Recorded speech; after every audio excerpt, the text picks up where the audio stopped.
जब आयशा ने फ़ोन फिर से अपने हाथ में लिया तो उसने जो फ़ोन स्क्रीन पे देखा वो देखकर अपनी आंखों पर यकीन नहीं हो रहा था। नन्ही सी रिया काफ़ी गुस्से में नजर आ रही थी। रिया के सामने खड़ी देविका रिया से कह रही थी, आखिर हुआ क्या तुम्हें? तुम इस तरह मेरे साथ क्यों बात कर रही हो? मैं तुम्हारी दादी हूँ।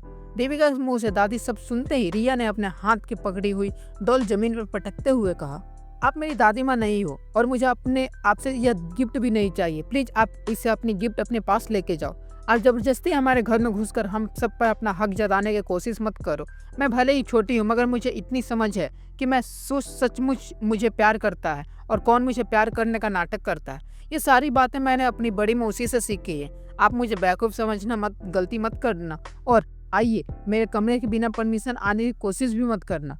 देविका का अपने हाथ पर जमीन पर फेंकी हुई गुड़िया को पकड़ कर कहने लगी, अरे देखो बेटा, मैं तुम्हारे लिए भी कई गुड़िया ला सकती हूँ। अगर तुम यह कलर पसंद है तो मैं कलर चेंज करवा दूंगी। इतनी सी बात के लिए अपनी दादी माँ से कोई खफाव होता है क्या? रिया ने यह बात सुनते ही अपने दोनों हाथ अपने कमर पर रख कर कहा, अब एक और बात भी आपसे ऐसा कहा कि मेरी दादी माँ हो तो मैं अभी अभी सिक्योरिटी गार्ड के कमरे में बुलाकर आपको कमरे से बाहर निकलवा दूंगी। अच्छा तो यही होगा कि आप चुपचाप मेरे कमरे से बाहर निकल जाइए और दोबारा कभी अपने आप को मेरी दादी माँ मत कहिएगा।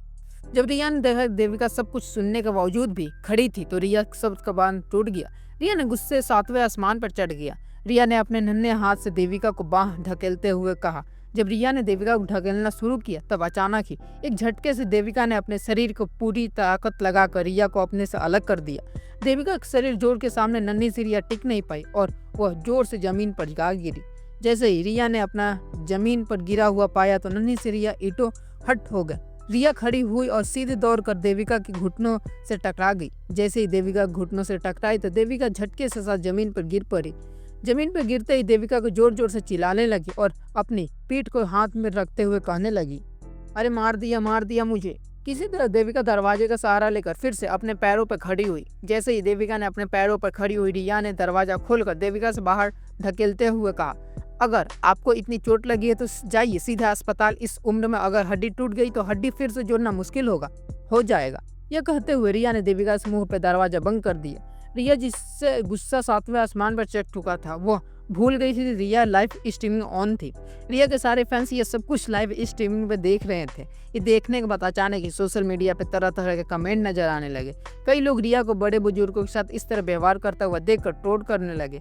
कुछ लोगों को रिया के बदतमीज कहने लगे, कुछ लोगों ने उसे नचेड़ी कहने लगे। एक फॉलोअर ने यहाँ तक लिख दिया कि रिया अमीर बाप की बिगड़ी हुई औलाद है जिस पर बड़े रिस्पेक्ट करना बिल्कुल नहीं आता और अगर इस उम्र में रिया ऐसी है तो बड़ी होकर क्या कर सकती है, इसका अंदाजा लगाना बहुत मुश्किल है। अपने बारे में इस तरह कमेंट देकर रिया गुस्सा और ज्यादा बढ़ने लगा। रिया ने अपने ट्रोल्स का जवाब का रिप्लाई लिखते हुए कहा, तुम लोग जो समझना चाहो समझ सकते हो। अगर मुझे हराना चाहते हो तो गेम में आकर हराओ मुझे। इस तरह से कमेंट करके मुझे पर्सनल लाइफ में दखल अंदाजी मत दो। रिया के हाजिरी जवाबी देखकर जहाँ सब लोग रिया को ट्रोल करने में बिजी हो गए थे वहीं एक चेहरा था जो सब कुछ देखकर मुस्कुरा रहा था।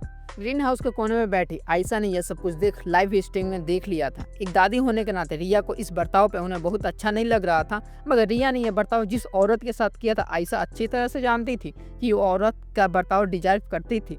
अचानक ही आयशा को ऐसा लगने लगा जैसे चीजें आयशा खुद देविका के साथ करनी चाहती थी वो रिया ने देविका के साथ करके अपनी दादी का बदला पूरा कर लिया।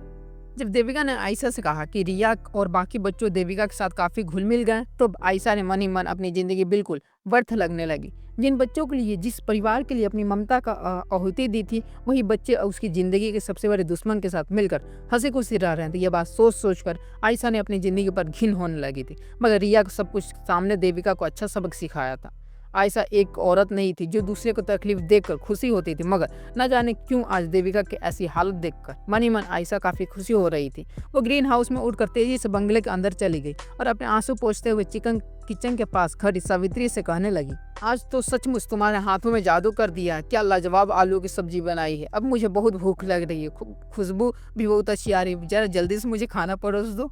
सावित्री को ऐसा लगने लगा जैसे आयशा को भूलने बीमारी हो गई है। अभी कुछ देर पहले ही जिसे खाने को बेस्तवाज कहा था उसे खाने की तारीफ करने लगी थी आयशा।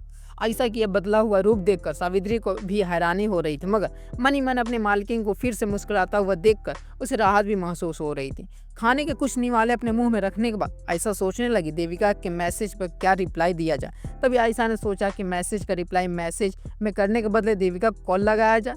उसने देविका के नंबर पर कॉल लगाया। कॉल कनेक्ट होते ही देविका ने आयशा से कहा, अरे मैं बोल रही हूँ देविका, मैं ही तुम्हें मैसेज किया था। अभी अभी रोहित के घर से निकली हूँ। बच्चों को मुझे छोड़ने के लिए तैयार ही नहीं थे, किसी तरह उन्हें मना करके बाहर निकली हूँ। नहीं सिरिया तो मुझे बहुत बाहर जाने से नहीं दे रही थी। क्या तुम्हें पता है, मेरी साड़ी पकड़ के मुझे घुटनों के पास आकर खड़ी हो गई और मुझसे कहने लगी, दादी माँ आज रात यहीं रुक जाओ, मुझे कहानी सुनाओ। बड़ी प्यार से मुस्कान है बच्ची की बातों करते वक्त उसने मुंह से जैसे ही फूल झड़ते हैं। काश तुम यहाँ होती तो देख पाती बच्ची कितनी स्मार्ट और इंटेलिजेंट है। आजकल जमाने में एक बच्चे बड़े नसीब वाले ही को मिलते हैं।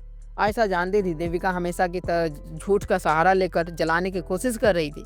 देविका पूरी तरह बात सुनने के बाद आयशा ने खाने का निवाला चबाते हुए देविका से कहा, हाँ वह बात है, बच्चे सच में बहुत प्यारे हैं। बच्चों को झूठ पसंद नहीं है, झूठ बोलने वाले लोग भी बिल्कुल पसंद नहीं है। और नन्ही सिरिया तो काफ़ी गर्म मिजाज की है, अगर कोई जरा सा भी उसे झूठ बोलते तो उसे बर्दाश्त नहीं होता, वो चाहे कोई भी हो, और धक्के मार के घर से बाहर निकाल देती है। देविका कुछ देर फोन पर खामोश रही। देविका को सच समझ नहीं आ रहा था आयशा यह किस तरह की बातें कर रही थी। देविका की कंफ्यूजन दूर करते हुए आयशा ने कहा, वैसे तुम्हें बता दूं तो कमरे के तुम्हारे और रिया के बीच जो कुछ भी हुआ वो लोग इंटरनेट पर लाइव देखा लिया है। आयशा की बात सुनने के बाद देविका का होश उड़ गया। देविका को समझ भी नहीं आ रहा था आयशा इस बात का क्या जवाब देती। देविका ने सोचा कि रिया मोबाइल पर कोई गेम खेल रही है, मगर उसे यह नहीं पता था कि वक्त रिया सोशल मीडिया अकाउंट पर लाइव स्ट्रीमिंग कर रही थी, जिसके जरिए हजारों लोग रिया और देविका के बीच हुई बातचीत सुन भी चुके थे। और उसके बीच जो कुछ भी वो अपनी आंखें बंद करके लोगों को सामने अपनी इतनी बड़ी इंसल्ट हुई थी, तो यह खबर सुनकर देविका की सांसें जैसे उसके शरीर से अंदर जम गई थी। कुछ देर बाद फोन पर देविका खामोश रही। अपनी बात को आगे बढ़ाते हुए आयशा ने कहा, वैसे झूठ बोलने वाले लोग तो रोहित को भी बिल्कुल पसंद नहीं है। अभी तो रोहित तुमसे छोटी रिया के तेवर देखे हैं। प्रार्थना करना कि कभी रोहित के साथ इस तरह उलझ ना पड़ना, क्योंकि अगर रोहित अपने गुस्से में काबू ना खो पाया तो नहीं क्या पता क्या हो सकता है तुम्हारे साथ। और हाँ, इससे तुम्हें मेरी धमकी मत समझिए, मैं तो सिर्फ तुम्हें आगाह कर रही हूँ। आयशा की बातें अब देविका के लिए बर्दाश्त से बाहर होने लगी। आयशा ने बिना हाथ लगाए देविका के चेहरे पर लाल कर दिया था। देविका को इस वक्त ऐसा लग रहा था जैसे आयशा फोन पर उसको जमकर एक के बाद एक तमाचा मार रही थी, जिसका जवाब देविका के पास नहीं था। ना ही देविका आयशा मारवा को रोक पा रही थी और ना ही अपने बचाव में अपने आप को डिफेंड कर पा रही थी। जब आयशा मारवा की बातें देविका के लिए बर्दाश्त से बाहर होने लगी, तब उसने कॉल डिस्कनेक्ट कर दिया। कॉल डिस्कनेक्ट होते ही देविका ने अपने दोनों हाथों को अपने ठीक बगल में बैठे हंसराज के कलर पर पकड़ के लिया और कहा, यह किस तरह की मुसीबत में डाल दिया तुमने मुझे। हंसराज और देविका दोनों टेस्की में बैठ के मारवा खानदान के बड़े घर जा रहे थे। हंसराज ने देविका को दोनों हाथ अपने कॉलर से झटकते हुए कहा, यह सब तुम किया है, अब तुम अपने लिए सामना करो। तुम ही शौक था ना आयशा को नीचा दिखाने का, और इसलिए तुम ये सब कर रही थी। और जब तुम्हें खुद ही मुंह से खानी पड़ी है तब इलाज डालने की कोशिश मत करो। देविका का चेहरा गुस्से से लाल हो चुका था। देविका ने दोनों हाथ मलते हुए दांत चकते हुए, यह सब कुछ हुआ तुम्हारी वजह से। तुमने ही पागल औरत के साथ ना शादी की होता, ना ही मुझे ये दिन देखना पड़ता। मेरे तो समझ में नहीं आ रहा आखिर वो औरत चाहती क्या है। 20 साल उस बंगले में अकेली रहती है, मगर फिर भी तुम्हारे खानदान के सर से उसका भूत उतरता नहीं है। पता नहीं क्या जादू टोना करती है वो औरत वहाँ बैठे बैठे। हंसराज अपनी आवाज ऊंची करते हुए देविका से कहा, अब बंद करो तुम्हारी बकवास, मैं सब कुछ जानता हूँ, यह सब कुछ तुमने किया है। हंसराज की बात काटते हुए देविका ने कहा, अरे मैंने तो यह सब कुछ तुम्हारे खानदान के लिए किया था ना, तुम्हारे परिवार के लिए किया था, ताकि मैं पूरे परिवार के साथ घुल मिल कर रह सकूं और मेरी वजह से कोई परेशानी तुम्हें ना हो। मगर तुम्हें लगता है पिछले 20 सालों से मैं तुम्हारे साथ यूं ही गुजार लिए हैं। मुझे तो लगता है तुम्हारे मुझे प्यार ही नहीं करते हो। पता नहीं अपने दिल पर आज तक कितने राज छुपाए बैठे हो। जरा मुझे बताओ तो 20 साल पहले उस औरत के साथ ऐसा क्या हुआ था जो तुमने मुझे आज तक नहीं बताया। तुम्हारे माँ बाप ने तो तुम्हें जायदाद से बेदखल कर दिया था और तुम्हारे बंगले से निकाल दिया था और औरत को रोहित को अपने साथ रख लिया था। वजूद उसे औरत ने 20 सालों से मारवा हाउस में कदम भी नहीं रखा। इसका क्या मतलब हो सकता है? अगर उस औरत को घर बुलाना ही नहीं था तो तुम्हारे खानदान ने तुम्हें बेदखल क्यों किया था? आज तो मैं तुमसे यह बात जानकर रहूंगी। बताओ मुझे क्या हुआ था 20 साल पहले, वह क्या राज है आज तक तुमने जो मुझे से छुपा कर रखा है?